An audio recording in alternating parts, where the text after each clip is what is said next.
Welcome to being Sean Gibson Show, BSG. Hello, BSG fighters. Welcome back to another episode. This is season 6, episode 8, and featuring Ashley Bell from Ohio, a communication specialist. As intended, I am going to transform your mind into a strong and positive mind. Before I dive into today's topic, I would like all of you to know that my TikTok and YouTube community are different from my podcast community. So check out my videos on these platforms. Welcome, Ashley. Thank you so much for having me. I'm so excited to be here, Sharon. I'm so excited that you're here too. You're welcome. How are you feeling today? I am feeling a little tired today. I literally just got off work. It's 4:30 p.m. Eastern Standard Time here in the United States, and it's been a busy day. One of our state senators came here. His name is Sherrod Brown, so I had to leave the office to go listen to his press conference. So it's just been like a busy day. But I'm glad to be alive and I'm glad to be here. Thank you so much for having me.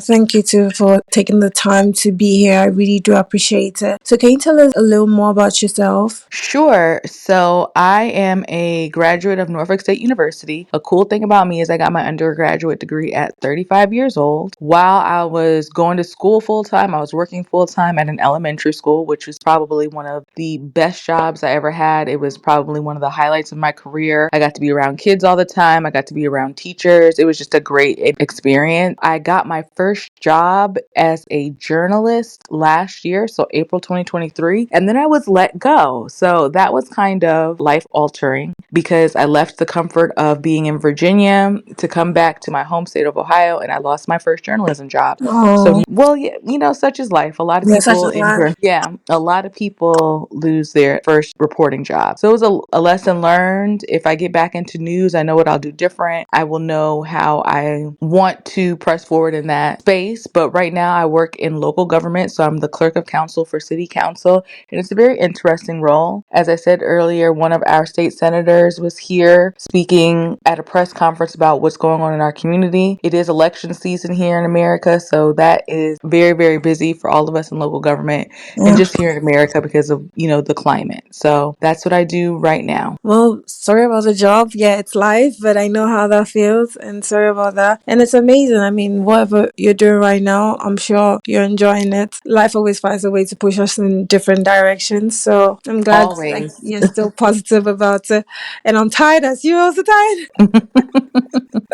That is very interesting. Yeah, life always finds a way to push us in different directions. So this is Yeah. just my journey right now. Yeah. Today's top rules are inspired by Arnold Beckham. Number one, everything in moderation, including moderation itself. Number two, absolute integrity is everything. So now let's dive into our topic of discussion. Today's topic is titled The Act of Listening. Ashley, what are the characteristics of a good communicator? A good communicator is a good listener, fully present during the conversation, someone who is willing to listen without bias and knowledgeable their rebuttal to the conversation. I think that a lot of times people speak on things and have strong opinions without being fully knowledgeable on what they're speaking about. A good communicator does more listening than speaking, and when you do speak, that you have thorough knowledge of what you're speaking about. Yeah, I think one of the reasons why people usually do that is because they feel like the little knowledge they have is being attacked. And nobody wants to feel like they're dumb, right? So it's like, Right. I want to say what I know so that you don't make me feel like everything I know is wrong or doesn't make sense. Wow, So I that's never thought of it like that, but that's very true. because that's my struggle, right? I love to listen to the other party speak, but sometimes when the other person is speaking, I feel attacked. I feel like, okay, so all these years of me reading maybe a particular book, all these years of me believing in this particular thing, and now you're attacking what I'm believing in. So now that's when it turns into kind of like an argument or an unnecessary debate because it's like, what do you think you know? Well, I want to listen to it, but if I keep listening to it and I don't prove or say what I know, I feel dumb. True. That is very true. And so one of my favorite artists, Erica Badu, she says, the man that knows something knows that he knows nothing at all. And we think that we have this handle on the human experience or even on a certain topic, and you really aren't as knowledgeable as you think that you are. So Yeah, I think that everybody should take every opportunity to learn. that's so true. I think when it comes to learning, I've got to be humble because I'm not naturally humble. And you shouldn't be. There's no reason for you to be humble. I Good for know. you. You know, I always say that I'm not the world's definition of humility. I'm So not mad at that. I noticed that sometimes if I had just kept my mouth shut, I would have learned a lot. But sometimes Yeah. I run ahead of myself. It brings me to this question: how do we as individuals become good listeners? Because I want to be one. I want to be a good listener, to be honest. I would love to be a good listener and just listen to people around me. I think I already do a good job at taking advice. But then again, sometimes after I'm done talking to somebody, then I already feel drained. I already feel exhausted. And I'm like, I should have just kept quiet and listened to the person speak. Then I would have gained more knowledge. Why do I want to prove that I'm intelligent? Well, I think you just answered the question yourself. I mean, if you just would have keep quiet in this day and age, especially with social media, we have something to prove, and you really, really don't. Like most of the time, people already have their mind made up about you, and you very Yeah. rarely can change it.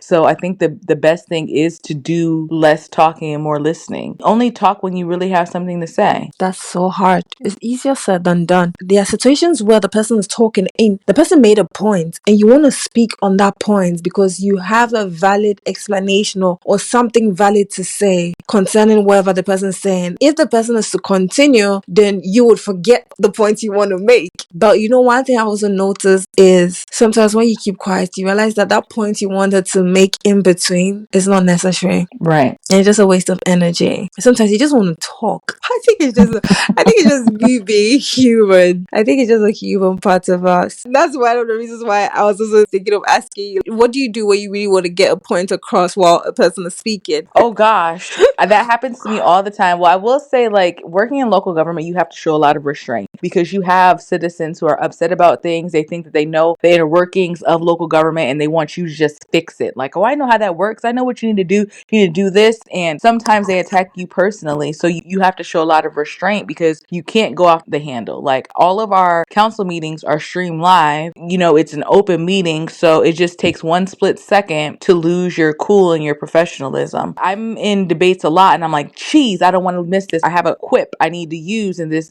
statement. I don't want to lose it. And so you end up interrupting the person and it just becomes a mess. I love how you said that you're not humble. I love that. Or be not humble enough to know that you don't have anything to prove. Like everything boils down to being not humble is just you knowing who you are. You know the value that you bring. And so you don't have to prove that. It's going to exude itself just by you being confident within yourself. I do agree with you. Most people love being right. Nobody wants to be told you're wrong. And that's where it becomes a problem. If you're not listening to me, I'm not listening to you, then we are not finding a solution. We are not the problem. We have to detach ourselves from the problem and find a solution. Like Yes. we are all human beings that are trying to live a fulfilled, peaceful, happy life. We all want that. But sometimes we attach ourselves so much to the problem and so much to the arguments that we forget that we all want the same thing. So that's why I always tell myself, Sharon, what's the root of what you want? What's the core of what you want? Like we all look at the flesh, we look at like the surface, we look at things that are not necessary. I love what you said. Don't be humble enough to not want to prove yourself. Be proud that I know who I am. I'm not going to prove myself to anybody. I'm going to use my brother as an example because we had a conversation recently. He's into religion and I'm not. He was talking to me and he was like, mentioning Bible verses, quoting a lot of Bible verses. And I'm like, wait, what you're doing right now, what's the root of it? What's the reason? Like, what's the value of what you want? Why are you trying to make a point to me to follow what you're following? What do you want out of life? The thing is, we all want the same thing. You want to be successful. You want to be able to make the right decision in terms of like maybe who you choose as a life partner. You want to have a peaceful life. You want to have joy. And I told him that I have joy. I have peace, but I'm not doing what you're doing. So instead of us being at loggerheads and having this conversation, what you want, what I want has been solved in a different way that I know is best for me. Like that's what's more important. You trying to pass on your knowledge into my head, which is not entering. It's not. It's not the goal.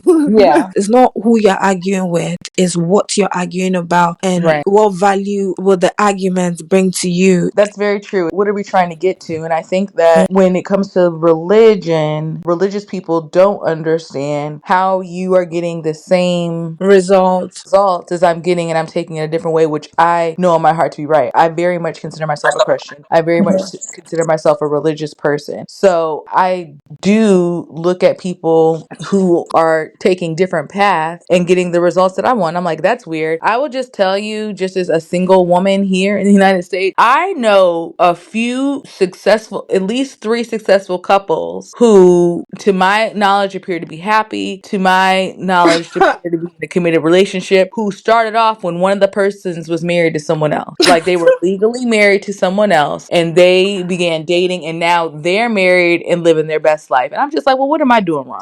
Like, so that's just the way it goes sometimes. There's just rules that people have about a relationship where you're supposed to like wait for like 3 months before you do anything physical. But Sharon, me, I do the opposite, and I can have like a partner who is like still in my life for like a year, 2 years. Yeah, like sometimes the rules that they tell you would work are not the rules that work because we are humans. Yeah. We are not robots. The human kingdom is filled with different types of personalities, different types of temperaments. Some people even have 2 temperaments living in them. We are very diverse. So when you think that a particular structure is going to work for every single human being, then you are caging them or you are turning them into animals, which you're not. The human being, when I was speaking with my therapist, she told me that we are very complex. That's why I was able to understand people better. That's probably one of the reasons why sometimes we feel like, oh, but like I'm going by the book. What am I going wrong?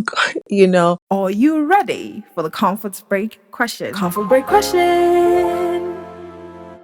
So the comfort break question for today is: what was your dream job as a kid? An actor. I wanted Oh, to be an really? actress in movies.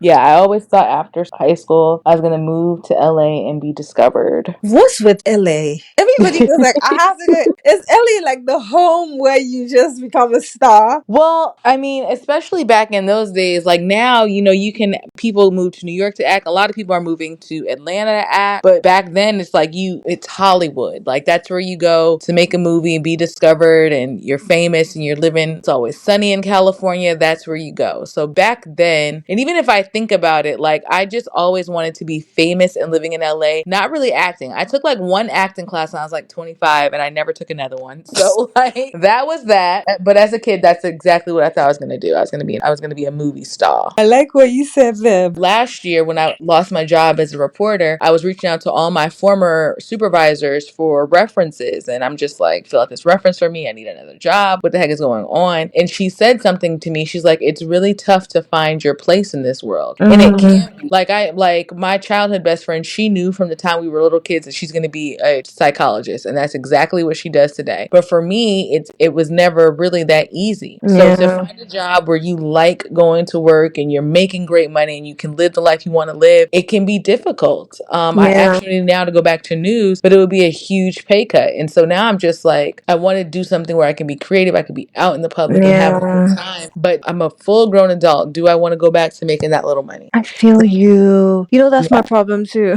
It's a lot of our problems. Yeah. When I was young, my mind was more of passion, but now my mind is more of like making money and also passion too as well. So it's like a balance. Like that's one of the reasons why I go and do certain diplomas and certain degrees, because I want to be earning this amount of money, and I have to get to a point where I've got to be realistic. True. Not that I don't dream wild, I do dream big, but as you're dreaming big, make sure the job you want to do is well paid. Like I can remember I searched for, or how much does marketing director get paid in a year. I searched the countries and everything so that I know where to direct my energy and what to do now and the seeds that I can be sowing now. Your focus should be on where you are presently. And you still have to take time to dream, but just being present. We miss so much being present. And I think that that's a huge issue with everyone. Like, we're missing moments because we're someplace we don't want to be. And I'm preaching to the choir because me being in my hometown after being gone for 18 years, and Wow. it's a place where I don't necessarily want to be, but this is where I am right now. When it comes to controlling one's emotion, is it possible to actively listen while you are heated up in the moment? Whew, now that's a question I can't answer. Oh my gosh, no, because you're just so focused on your rage. This is one of the biggest lessons I have to learn is managing my emotions. Like, you cannot let them overtake you. And for me, it's because I am a communication person. I'm very expressive. I do have to say what's on my mind. But then, like, when something upsets you, I just kind of see like red. I kind of stop listening. That's something that I have to control, because you might miss something that will be able to have you look at it a different way, where you don't have to be upset anymore. Somebody could say something that sends you over the edge. So that's something that I can't speak on, because when I get mad,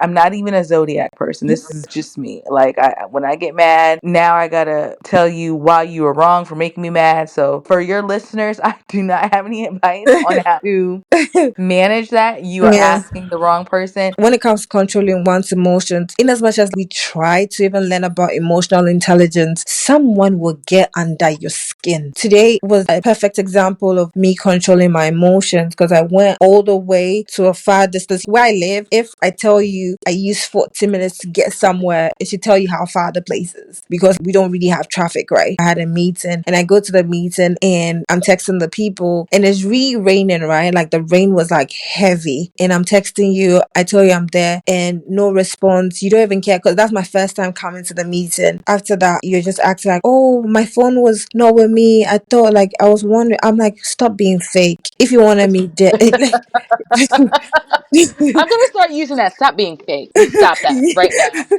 Yeah. I'm like, just stop being fake. But what I did was, I didn't even get mad. Like, I just left, because one thing, me, I have policies about like certain things. If I go somewhere and maybe you're late, I'll just leave. I won't wait for you. Like, I won't wait like an hour. The most I can wait is, let's say, 5 minutes after Okay. the time, or maybe 10 minutes. I don't stress myself. I'll just leave. But yeah, like, I really, really controlled my emotions. I didn't let that change my attitude or make me sad. And it was just like, oh, I'm really growing. And one of the things that really saves me is the fact that sometimes I process things late. Okay. Because of how vocal I am and very expressive I am, if I process things very early, like this world, but I'm sure by now, I'll be in prison.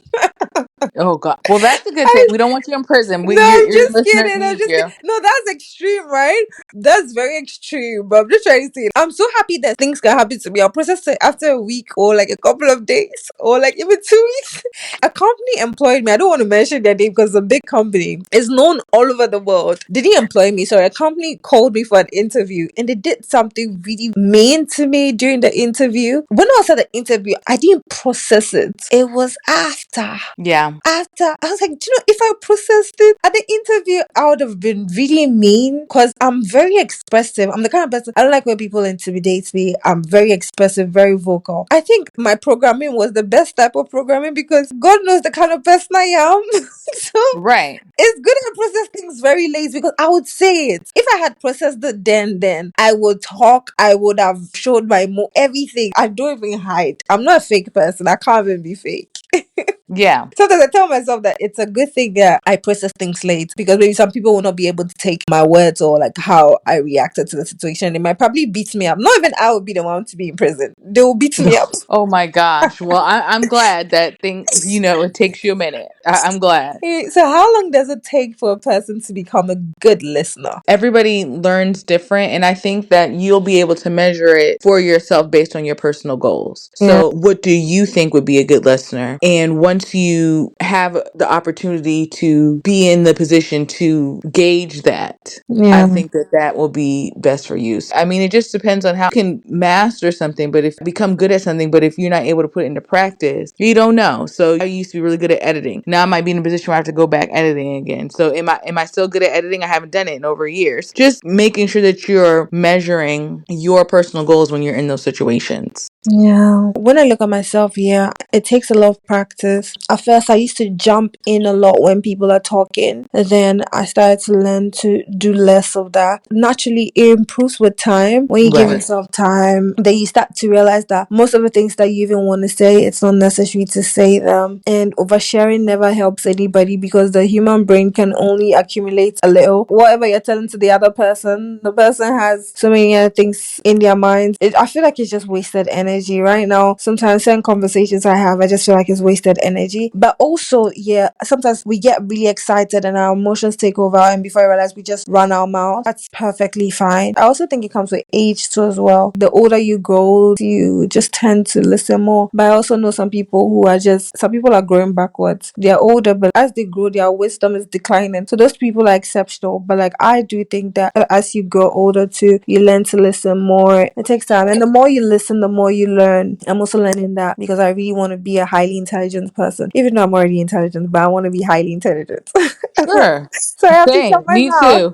I have to shut my mouth. Like, I literally have to shut my mouth. My mouth can run. I'm telling you. But yeah, it takes time, and like, don't be hard on yourself if you keep slipping into talking too much. It takes time. Once you recognize it and you're intentional about it, little by little, before you realize, you just become a good listener. Yes. So is there any life lesson you live by? Oh my gosh, I have no one's ever asked me that. Don't stop dreaming. In my life, like I'm learning the balance of being present, but I still know that there are specific things I want to do while I can. Yes. So don't stop dreaming. That's a beautiful one. I have dreams that will last me a lifetime. Yeah. That's why even when I go through challenges these days, I'm not really faced by the challenges because my dreams and the time frame to complete them can take about 2 decades. Yeah. So I do agree with you. Like, don't stop dreaming. It really adds a lot to your life. So thank you so much for coming. To be honest, I'm really grateful that you took this time to be here. One day, you don't know, I'm talking to a Congress lady before you realize you're also like running to become a Congress lady, a future Congress lady. Oh You know, gosh. you don't know. I wouldn't say all that, but okay. I mean, anything is possible. Anything is possible. That is true. Yeah. I was never interested in politics until I started listening to Kamala Harris on the debates. Like, I love her so much. She's incredible. Yeah, she is. I'm ready for this to be over. I This. know, all of us. Whatever the results are going to be, we as humans, we've lived through COVID, so we'll be able to live through anything. But I mean, I already said it that she has made history. She has changed a lot of lives. She has no idea. She has even changed my life and the way I see myself. And already, I loved my life and how I saw myself as a woman. But just seeing her, oh my God, it's just like, changed a lot within me. And I'm so happy that I lived to see this in my lifetime. Yes. I'm Same. just Same so here. happy. But yeah, so to me, she has already made history. I don't care whatever the results are, she has made history. So we've come to the end of the episode. I'm just gonna go over the top rules inspired by Arnold Beckham. Number one, do everything in moderation, including moderation itself. This is to me as well. I need to do everything that I do in moderation because moderation indeed is the spice of life. Don't do too much of everything, otherwise you get bored. And then have absolute integrity in everything you do. It's very important to do what you say you're going to do and stick to your words. Integrity will take you really far in life. Kindly leave a 5-star review if you enjoyed this episode. Thank you very much for listening, BSG Fighters. I love you as much as you love yourself. Until next episode, bye.